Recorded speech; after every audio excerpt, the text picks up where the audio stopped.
and we move to the next speaker. Thank you, Nadia, Ryan, Roman. And we move to the next speaker, Annika, and I apologize to Annika for the delay because we have other talks and there are some time-bound programs. And before we go to Annika's talk, a little bit of introductory note. Annika Skoglund is Associate Professor at Uppsala University and Director of Uppsala School of Entrepreneurship.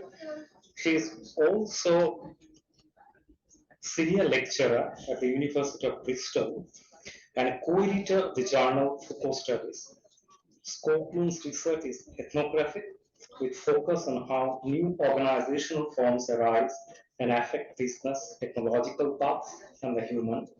She has recently published a research monograph on climate activism published by Cambridge University Press, and her research appears in journals such as Organization Studies, Human Relations, Critical Policy Studies, and Children Geography. So with that note, Annika, over to you. You have 20 minutes to deliver your lecture, and again, apologies for the delay. Over to you, Annika. Thank you very much, Anindya, and for the invitation. I will share my screen.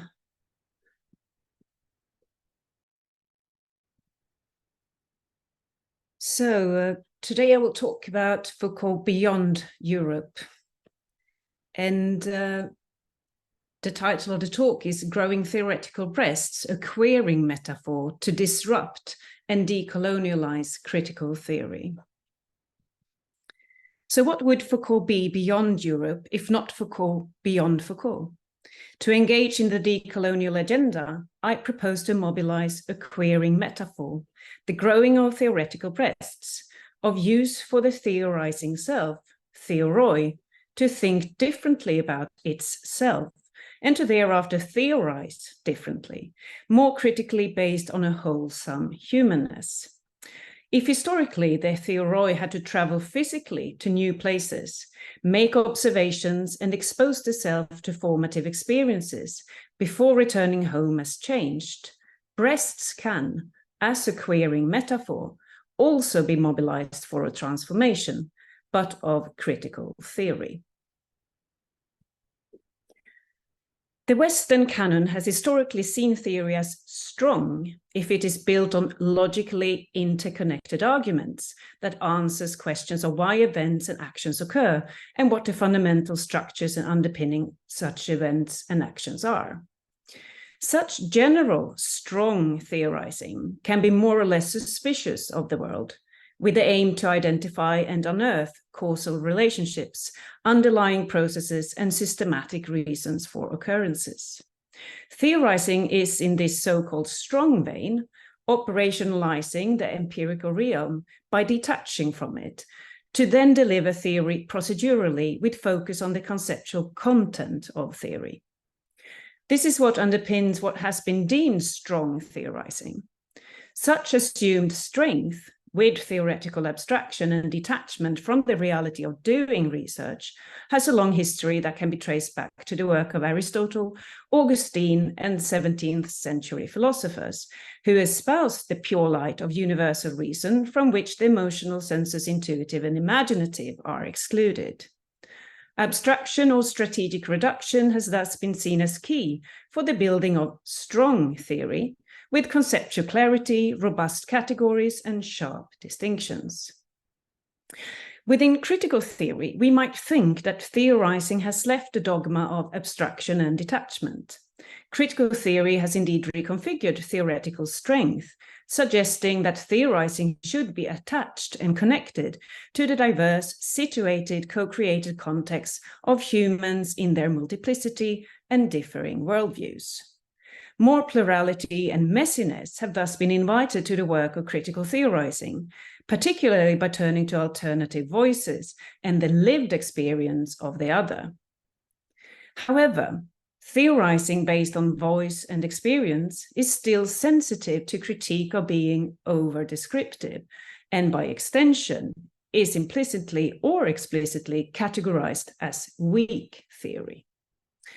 What stands out in this reconfiguration of critical theory is that theorizing based on lived experience especially have gained traction and recognition within feminist scholarship for some odd reason. Indeed, why is it that feminist scholars have been more interested in working less with abstract theoretical detachment from the worlds in which they choose to rather immerse themselves? The answer may be obvious to most, but is worth reiterating. The answer to why feminists are keen to work less with abstract theoretical detachment from the world and more with the plurality of voices found by turning to the lived experience of others is due to that colonialism is a result of Western masculinity, of which its institutions for knowledge production is an intricate part. That is, particularly historically, but still today, colonialism is wedded to the knowledge production of strong theory. When the notion of the Western is introduced, as it often is, derogatorily, it is thus important to not forget the Western really means colonial patriarchy rather than Westernness or whiteness in general. Due to the critique of the entanglement of Western knowledge production and colonialism, we thus see a reconfiguration of critical theory that seeks to disalign with masculine rationality.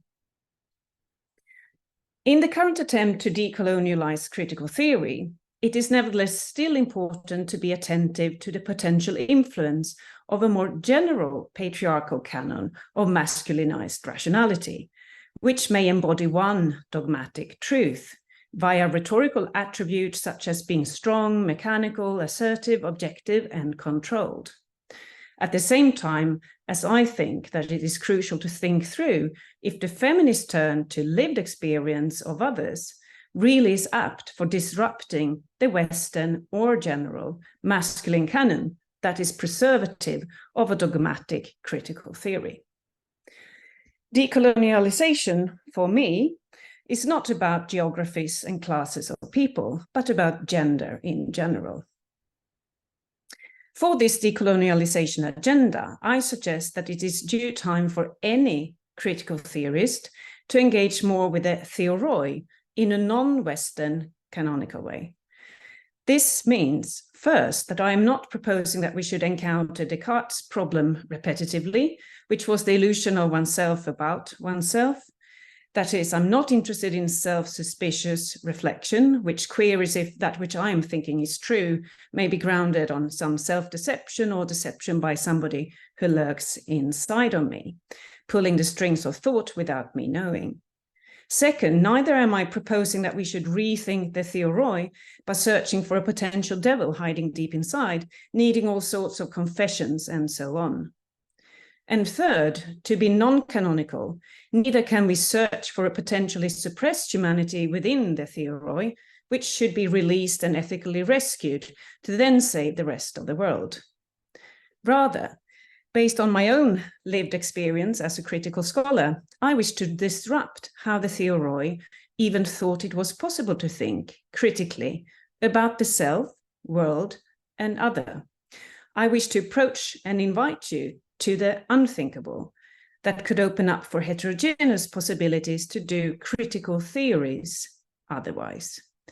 This means that the theoroi will engage in a continuous becoming, staying open to becoming otherwise.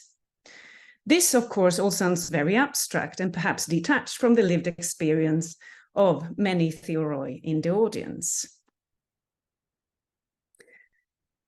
Hence, to approach the unthinkable and to think critical theory otherwise, we cannot leave this to an abstract, detached idea, but to fulfill the argument pursued here and actually work more closely and attach to the world via thought, and thereby be able to theorize non-canonically differently, we need some hands-on tool, or what Michel Foucault would be able to take a distanced look at as a technology of the self.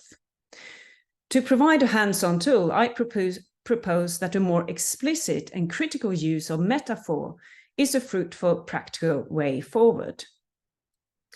The effects of different types of metaphors and their indirect or direct use have been isolated as an important aspect of how to make research in general more creative and interesting. By more focus on the effects of metaphors, theorists have, for example, been suggested to take a meta perspective on the content of their own theories. There is thus a growing awareness of how researchers make themselves dependent on certain metaphors, where analysis of metaphors in use can clarify how such dependence lead to certain understandings of phenomena, while excluding other insights. For example, depending on which conceptual domain the metaphor is taken from, it will have different effects within critical theory. If chosen more carefully, the metaphors could open up for the research process and elicit imagination or even have exotic power, generative of theorizing differently. Instead of rooting itself in the machinic or biological metaphorical domain, critical theory has, for example, rooted itself within metaphorical domains generative of a richer humanness. Some have insightfully targeted the thought process behind critical and reflexive theorizing, for example, via the metaphor of craft, and particularly research as craft.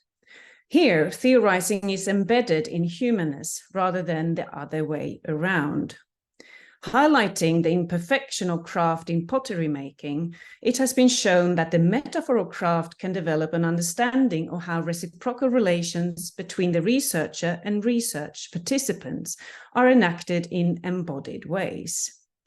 Based on the lived experience of pottery making, Anne Brown turns to her witness to elaborate on how research can stay close to humanness, to be with rather than about a phenomenon. Here, materiality comes into play in a very direct way, affecting the potter, or theoroi, to co-create the outcome. Thus, not only does the concept of research as craft facilitate embodied humanness in crafting scientific knowledge, but the craft metaphor opens up for thinking differently through embodiment. That is, Anne Brown highlights further potential in the craft metaphor to be used for thinking beyond empirically immersive methods. Nevertheless, these previous studies of hands-on use of metaphor for theorizing differently has mainly been interested in the relationship between the theoroi and the world to secure the final content of the theory, and not the ability of the theorizing self, the theoroi, to disrupt how it thinks about itself, to then theorize differently.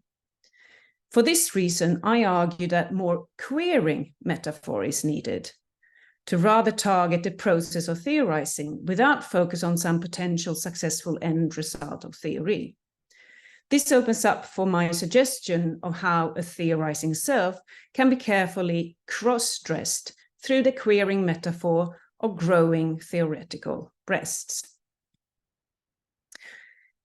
To counteract the homosocial tendency in calls for lived experience and be even more attentive to a wholesome humanness, I wish to move beyond the polarization between the two dominant genders and push the possibility for any critical theorist to grow impactful breasts in a queering of the capacity to generously nurture other humans. This method to push thinking in new directions via the breast metaphor extends how the medical sciences have used physical augmentation of specific body parts to stimulate new experiences for student learning. The artist Taisa Korotkova has portrayed such a pedagogic practice in teaching on reproduction, showing how medical students have been taught about the sensation of swelling breasts when growing a fetus. By wearing special training vests with heavier breasts and bellies, students are aided to put themselves in the shoes of a pregnant person to better understand how much a woman has to carry at different stages of pregnancy.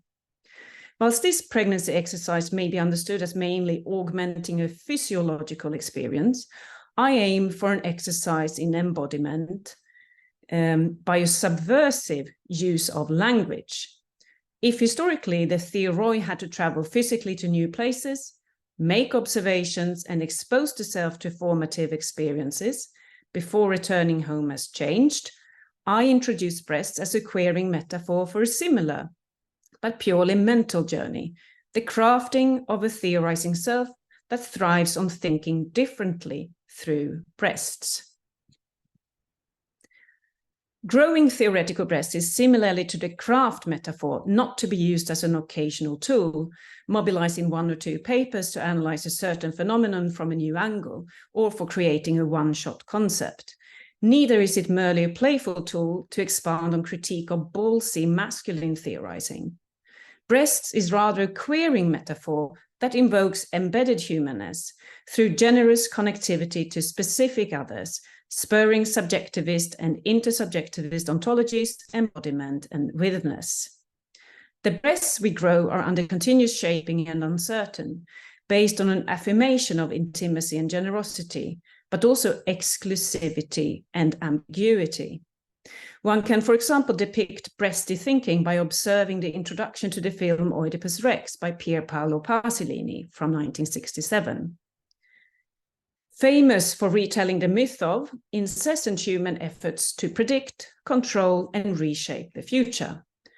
In the opening scene from 3:30 to 5, the camera focuses on the generosity of breastfeeding, zooming in on a pale naked breast offered to a baby who slowly grows content, intoxicated by closeness and the gift of milk.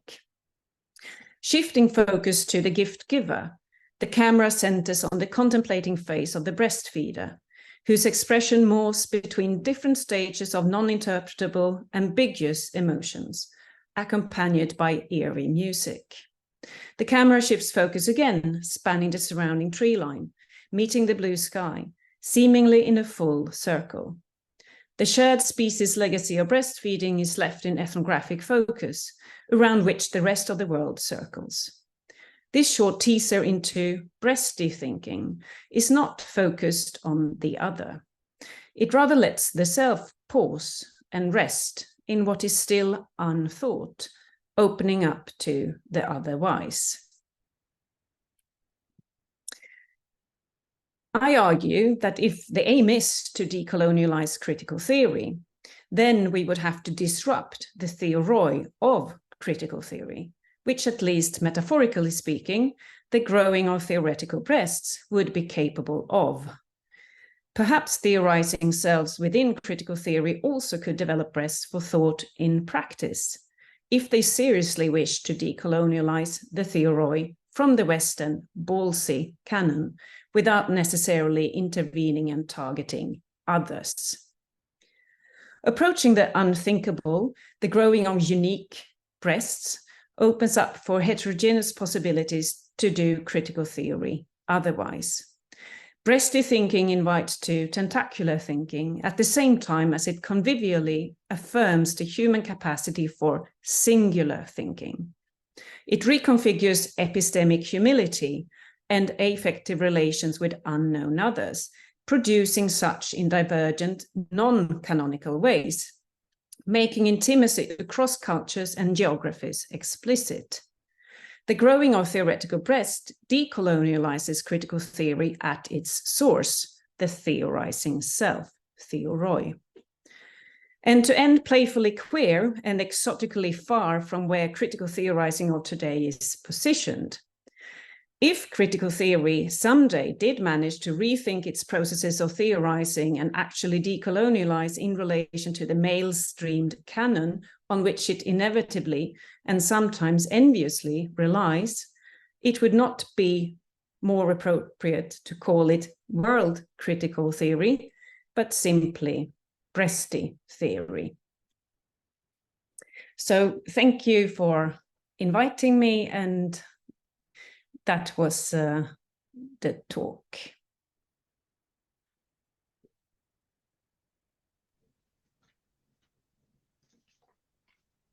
Thank you, Annika, for the talk.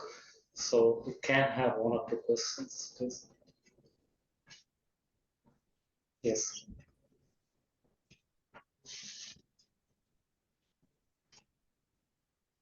Hi, my name is Mona. Thanks so much for the talk. I have a quick question. I really enjoyed listening to you and hearing about this critique of male-centric abstract theory. I was a little puzzled by the reference to Pasolini, because what I recall of that film, it's been a very long time, is that it really actually, I mean, what's distinctive about that rereading of Oedipus is that in Pasolini's film, Oedipus knows it's his mother, right? He knows, and yet he loves her in an erotic way. So from the very beginning, the relation to the breast is eroticized. That's how I read the film. That's what I remember about it. So I was wondering why you chose that particular film, which is,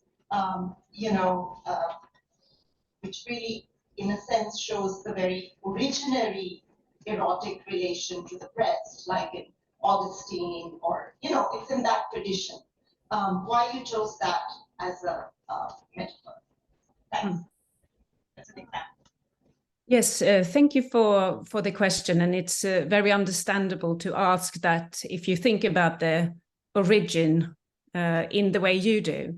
But if you later on, of course, take your time to look at this specific scene that I refer to, and you think about the gift giver and the expression of the face of this gift giver in relation to the eerie music, then I think you will understand why I use it. The story simplifies this erotic relation that you draw on here, but the film or this specific scene does not simplify it.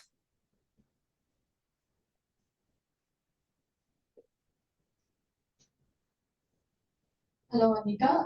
I'm Nasima. Thank you so much for your beautiful talk. First of all, I'm not sure if I understood your entire talk, and this has everything to do with my own intellectual limitation. But still, I would ask if what I was wondering while listening to you.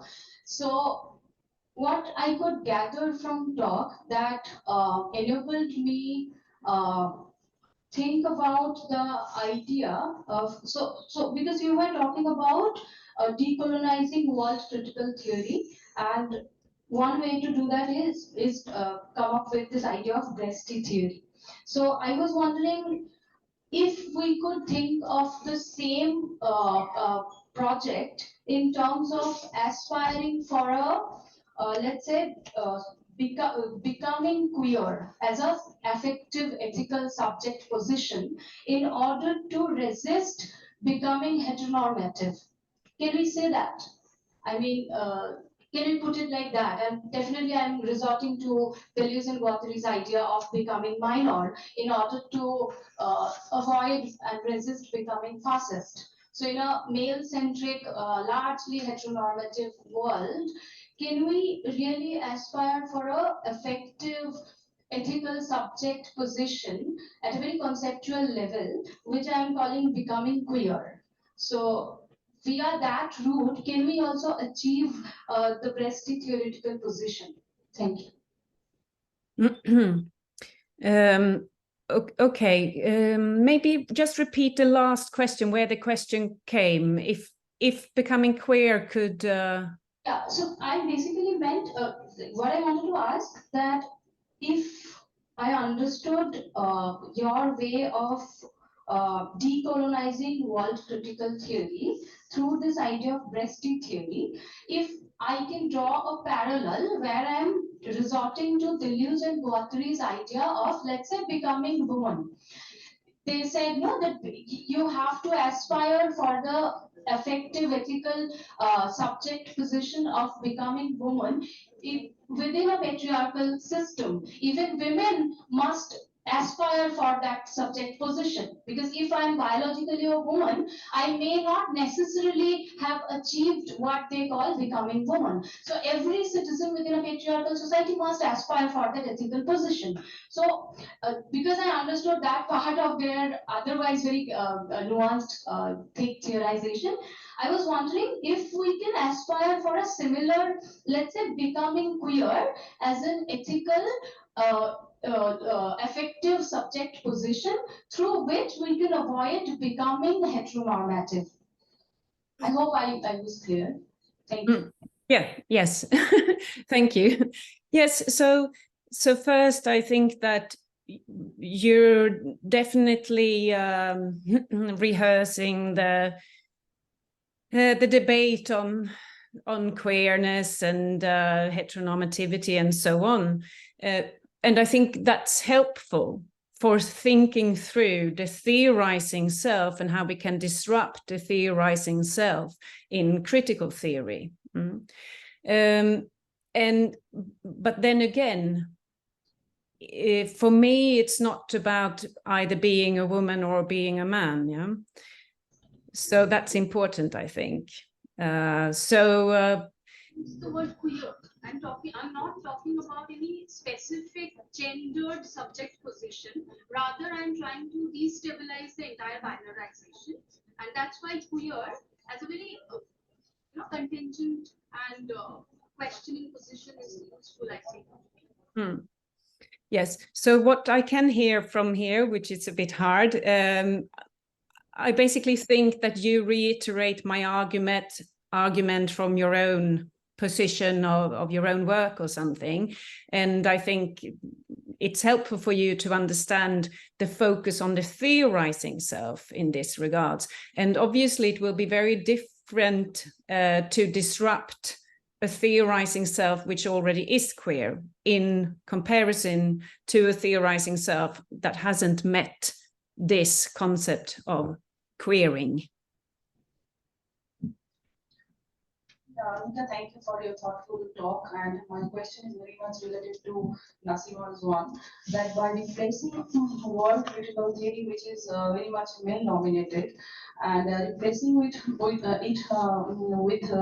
Bresti theory, are we not putting our legs in the same shoe? Because it seems like a kind of binary. Can't we think of a third space where this binary can be resolved? A more fruitful dialogue could emerge from this. Thank you.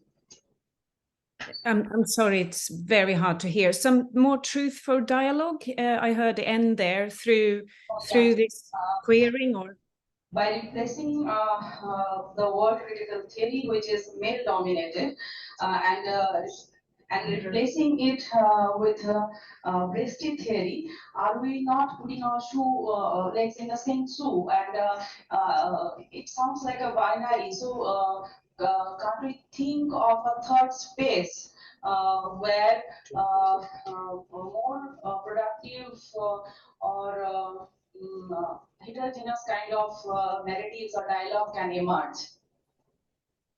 I'm sorry, I'm missing the important part in your comment. I'm missing what you think, your critique of it.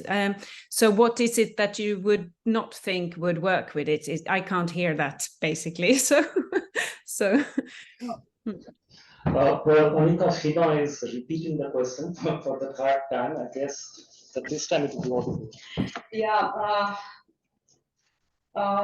We're rejecting you're proposing to reject the world critical theory, which is very much male dominated.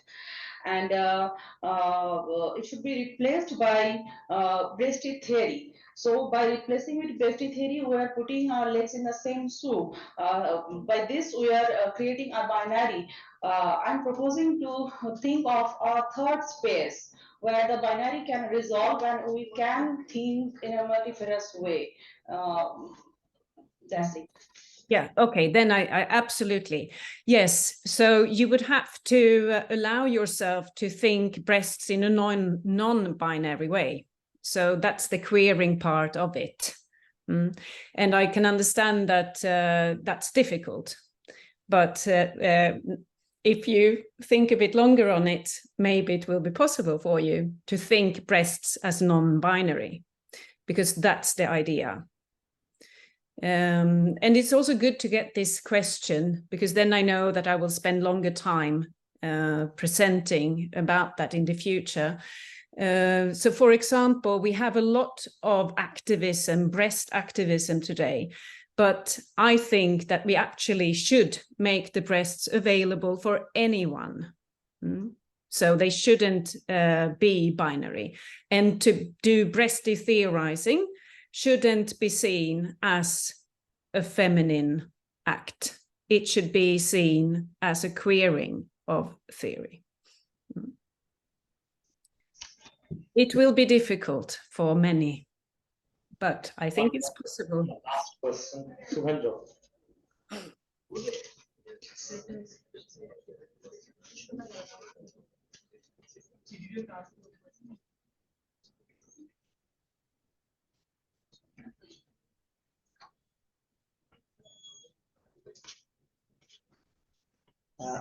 Annika, it's a very interesting and very provocative presentation, I think. So, I just was wondering about the intriguing things you were mentioning in the paper. Anyway, I would like to read the paper later on, and then that will be the real justice to the paper. Now, just this is not a question actually. I was just thinking that when you were talking about strong theory and general metaphors, not in the same slide, but in different slides, I think, or querying metaphor, then thereafter querying metaphor. Now, is it hinting towards some place for weak theory? Can we think about theorizing in a weak manner, which can be, well, molded creatively by some, well, by anyone rather, in writing the space of theory by querying it. And metaphor, the very word metaphor, is it a kind of a querying of the meaning, the original meaning, strong, not theory, strong language, the words, the language is always, the voice who speaks, he or she, I will rather say he imputes a meaning, and then that meaning gets, well, kind of reproduction, and we should talk about that anyway. But then somewhere, well, we can queer the meaning, and then is it a kind of an opening of space, as an opening of the body, in your breast theory. But can we just think about return to the question, would you want some theory, weak theory, and would you rather go for that? That's my question. Thank you. Yes, thank you. And the microphone was now very close. So now it was actually so loud sound, so it was super hard to hear. But I could hear that you were talking about strong theory and in comparison to this weak theory. And of course, that's a very rhetorical way of me to simplify something. But still, it does exist. You have these categorizations of theory where some have argued that what should be seen as strong theory is the one which is abstract, conceptual and detached, whilst if we go to pure description of lived experience, that would be categorized by some as weak theory.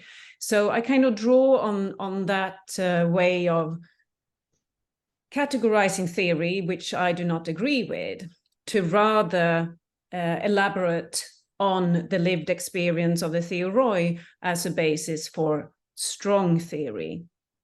And then meaning that you don't even need to intervene in other places and with others to potentially harm them through your intellectual work, but you can intervene in yourself and disrupt yourself and realize this different way of theorizing, which is also to be considered strong. So, but I can also choose to create my argument without referring to strong and weak theory, which it's not really necessary. One could just talk about, of course, the masculine rational canon and I think we've heard enough of it even today. Yeah. So. Thank you.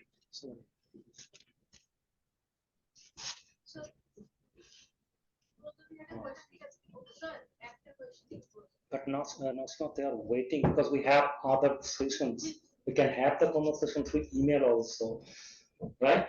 Because there are other questions and speakers will be waiting for it. I'm really sorry.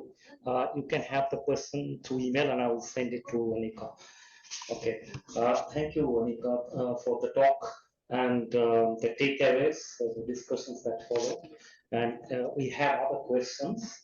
So if you agree, then we can send the questions to you through email, right? So we can write to them directly, right? Absolutely. Thank you. Thank you, Annika, for the talk.